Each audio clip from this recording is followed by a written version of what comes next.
नमस्कार, मैं पिंकी सहगल पैंकर न्यूज की स्पेशल रिपोर्ट में आपका बहुत बहुत स्वागत है। सोनिया गांधी और राहुल गांधी की प्रवर्तन निदेशालय यानी ईडी में पेशी के बाद इन दोनों नेताओं के जेल जाने की आशंका जताई जा रही है। बता दें कि जब से कांग्रेस की अंतरिम अध्यक्ष सोनिया गांधी और कांग्रेस नेता राहुल गांधी पर ईडी ने नेशनल हेराल्ड मामले पर शिकंजा कसा है, तभी से लगातार विपक्ष की तरफ से ये कयास लगाए जा रहे हैं कि सोनिया और राहुल गांधी की गिरफ्तारी हो सकती है। अब विपक्ष के इन कयासों के पीछे क्या वजह है और क्या है नेशनल हेराल्ड केस, इस बारे में आज हम अपनी इस खास रिपोर्ट में डिटेल्स में चर्चा करेंगे। तो चलिए शुरुआत करते हैं। सबसे पहले आपको बता देते हैं कि क्या है नेशनल हेराल्ड मामला। नेशनल हेराल्ड नाम के न्यूज़पेपर का publication the associated journals limited AJL नाम की कंपनी करती है। ये केस उस कंपनी को खरीदने के दौरान वित्तीय गड़बड़ियों के आरोप से जुड़ा है। एजेएल को गांधी परिवार की कंपनी यंग इंडिया ने 2010 में खरीदा था। रिपोर्ट्स के मुताबिक साल 1937 में द एसोसिएट्स जनरल नाम से बनी कंपनी के मूल निवेशकों में पंडित जवाहरलाल नेहरू समेत 5000 स्वतंत्रता सेनानी शामिल थे। ये कंपनी नेशनल हेराल्ड, नवजीवन और कौमी आवाज अखबारों का प्रकाशन करती थी। धीरे धीरे कंपनी घाटे में चली गई।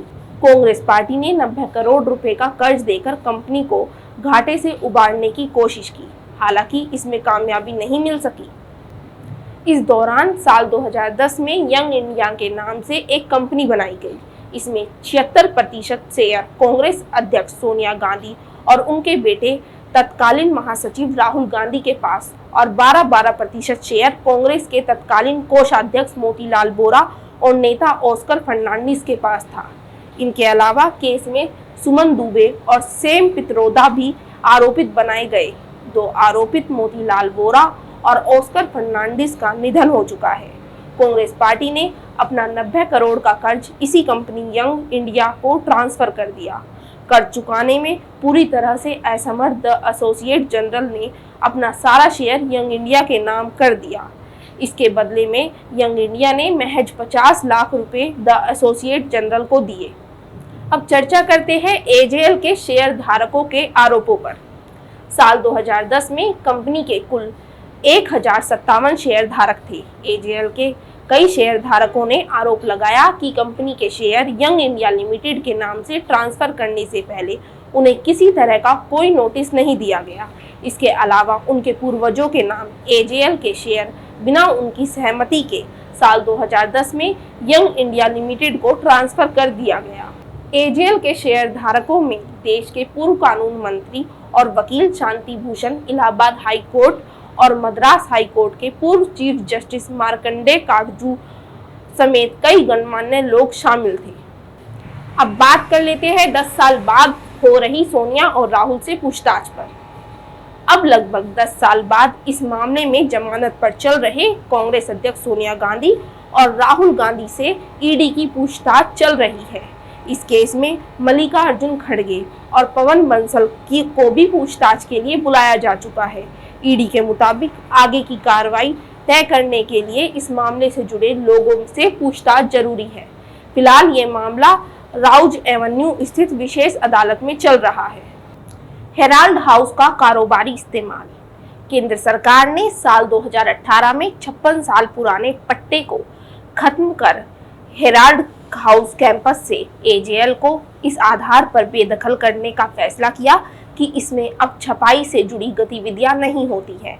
साल 1962 में छपाई के कार्य के लिए ये एग्रीमेंट हुआ था। एलएनडू चाहता था कि 15 नवंबर 2018 तक एजेएल बिल्डिंग उनके हवाले कर दे।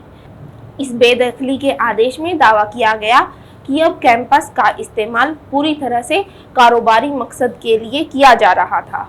हालांकि 15 अप्रैल 2019 को supreme court eviction of unauthorised occupants act 1971 के अनुसार एजेएल के खिलाफ किसी भी तरह की कार्रवाई पर रोक लगा दी।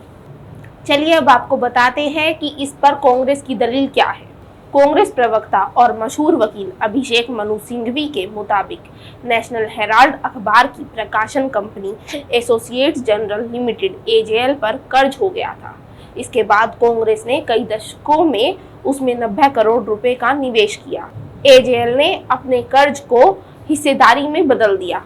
इसके बाद 90 करोड़ रुपए की इक्विटी एक नई कंपनी यंग इंडिया को सौंपी गई। एजेएल ने वही किया जो देश विदेश की हर कंपनी करती है।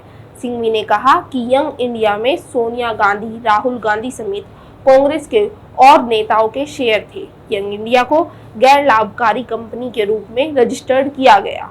इस लेन देन के जरिए एजेएल कर्ज मुक्त कंपनी बन गई। एक भी संपत्ति और धन का हस्तांतरण नहीं हुआ। फिर मनी लॉन्ड्रिंग कहाँ है, पैसा कहाँ है?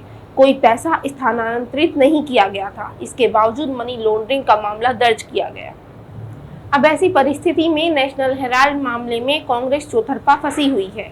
एक तरफ तो उसे ईडी की कार्यवाही में अपने नेताओं सोनिया गांधी और राहुल गांधी को बेदाग निकालना है।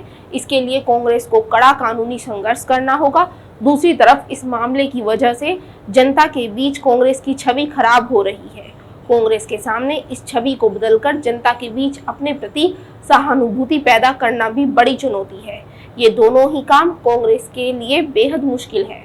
कांग्रेस के तमाम वकील सोनिया गांधी और राहुल गांधी को व्यक्तिगत पेशी से छूट नहीं दिला पाए। अब देखना ये दिलचस्प होगा कि इन दोनों चुनौतियों से कांग्रेस कैसे पार पाती है।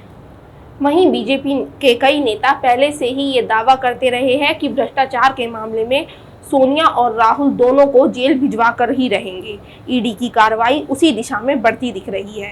कांग्रेस इसे मोदी सरकार का अतिवादी कदम बता रही है। वहीं बीजेपी का तर्क है कि कानून अपना काम कर रहा है। इस मामले में राहुल और सोनिया दोनों को ही अदालत से व्यक्तिगत पेशी से छूट नहीं मिली है। इस मामले में दोनों ही जमानत पर है। बता दें कि दोनों ने ही इस मामले में व्यक्तिगत पेशी से छूट मांगी थी, लेकिन सुप्रीम कोर्ट तक ने उन्हें राहत नहीं दी है। फिलहाल के लिए इतना ही। आपको हमारी दी गई ये जानकारी कैसी लगी हमें कमेंट करके ज़रूर बताएं। वीडियो को लाइक करें, शेयर करें और सब्सक्राइब करें पैंकर न्यूज़ को।